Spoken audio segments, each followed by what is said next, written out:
नमस्कार, मैं सुनील मयेकर। आजकल एक मूवी की बहुत चर्चा हो रही है और उसके हिसाब से बहुत इश्यूज भी हुए हैं बाहर। मुझे समझ में नहीं आता है कि एक मूवी देखकर हमारा आपस का भाईचारा टूटते जा रहा है कि हम लोग इतने नैरो माइंडेड हैं कि हमको सही और गलत मालूम नहीं पड़ रहा है। इतिहास में जो घटना घटी है वो बहुत बुरी हुई है, सभी को मालूम है, हमने भी इतिहास पढ़ा हुआ है। लेकिन वो इतिहास को हम बदल तो नहीं सकते ना, हम उसमें कुछ नहीं कर सकते। लेकिन ऐसी घटना दोबारा अपने देश में न हो इसका तो हम ध्यान रख सकते हैं ना। और हम क्या कर रहे हैं, हम उसी मार्ग पे चल रहे हैं। आपस का भाईचारा छोड़ के हम लोग आपस में ही लड़ रहे हैं, जो भी है, ठीक है ना। देखिए, जो इतिहास में घटा उससे वर्तमान में कोई फर्क नहीं पड़ रहा है। पड़ रहा है क्या आपको? नहीं पड़ रहा है। फर्क किससे पड़ रहा है मालूम है हमको? बढ़ती हुई पेट्रोल का भाव, बढ़ती हुई सीएनजी का भाव, महंगा एजुकेशन, महंगी मेडिकल सिस्टम, इससे हमको फर्क पड़ता है। हम उसके ऊपर कोई चर्चा नहीं कर रहे हैं, बराबर है। हम लोग इतने तो समझदार है ना कि हमको सही और गलत क्या है समझना चाहिए।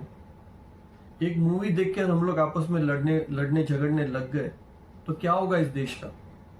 और कभी यह मत भूलना कि हमारे इतिहास में जो भी घटना घटी है उसमें गद्दार तो हमारे लोग में से ही था, अपनों में से ही था। किसी बाहर ने गद्दारी नहीं की। आज हम लोग क्या कर रहे हैं, हम लोग इस चीज को माइंड में रख के हम अपने देश के साथ गलत कर रहे हैं। अगर हम आपस में ही लड़ते मरते रहेंगे तो अपना देश आगे कैसे बढ़ेगा? हमको क्या देखना चाहिए, आज हमारी क्या जरूरत है? वेल एजुकेशन, सस्ती मेडिकल सिस्टम, इसके बारे में कभी डिबेट नहीं करते। हम लोग डिबेट करते हैं, भाई मुंह में ये बताया है, मुंह में ये बताया, और आपस में लड़ झगड़ पड़ते हैं। और चार लोगों, मैंने आज तक टीवी पे ये डिबेट नहीं देखा है कि भाई इतनी महंगी एजुकेशन हो गई है, इतना महंगा मेडिकल हो गया है। आज आपको मालूम है इंडिया में हार्ट अटैक का प्रमाण कितना बढ़ते गया है? आज लोग डांस करते करते मर रहे हैं, चलते चलते मर रहे हैं। ये क्यों मर रहे हैं? इसके ऊपर कोई संशोधन हो रहा है क्या? क्यों उसके ऊपर कोई डिबेट नहीं होती? क्यों उसके ऊपर कुछ सोच नहीं होती कि भाई ऐसा क्यों हो रहा है? हम लोग इस चीज को छोड़कर हम एक मूवी के बारे में चर्चा कर रहे हैं जिसमें इसने ऐसा किया, उसने वैसे किया। मुझे पर्टिकुलर किसी मूवी का नाम नहीं लेना और मैं उसको उस चीज में जाना भी नहीं चाहता हूं। मेरा कहने का मतलब है, हम लोगों के अंदर इतनी तो बुद्धि है ना कि एक मूवी को हम मूवी की तरह देखें, उसको अपने जीवन में मत उतारो। अगर इस तरीके से हम लोग ने ऐसा मूवी को देखकर हम अपने विचार बदलने लगे और आपस का भाईचारा खत्म करने लगे ना, तो अपने को दूसरे देशों के दुश्मनों की जरूरत नहीं है। हम अपने देश को अपन ही खत्म करते हैं। देखा जाए तो एक समय में चाइना हमारे से पीछे था, हम उससे आगे थे।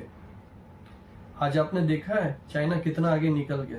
मेरे ख्याल से हमारे से 50 साल आगे है वो, टेक्नोलॉजी के हिसाब से, मैन्युफैक्चरिंग के हिसाब से। क्यों मालूम है? क्योंकि उसने ये सब चीजों को अवॉइड कर दिया। वो फोकस क्या किया उसने कि अपने देश को आगे कैसे बढ़ाए। उन्होंने स्मॉल स्केल इंडस्ट्रीज को डेवलप किया, बिजनेस डेवलप किया। आज वर्ल्ड वाइड जितनी भी कोई भी चीज, अगर आप सुई से लेके, टीवी से लेके, बाइक से लेके, मोबाइल एसेसरीज से लेके, आप जो भी देखो, ये सब मैन्युफैक्चरिंग होता है चाइना में। और इतना वो आगे निकल गया क्योंकि उसका फोकस है कि मुझे आगे बढ़ना है और मेरे देश को आगे लेके जाना है। ये जातिवाद, ये कौमवाद, ये मगजमारी में वो नहीं पड़ रहा है। हम लोग इसी में पड़े हैं। आप सभी से रिक्वेस्ट है, इस चीज को ध्यान रखिए। Thank you very much.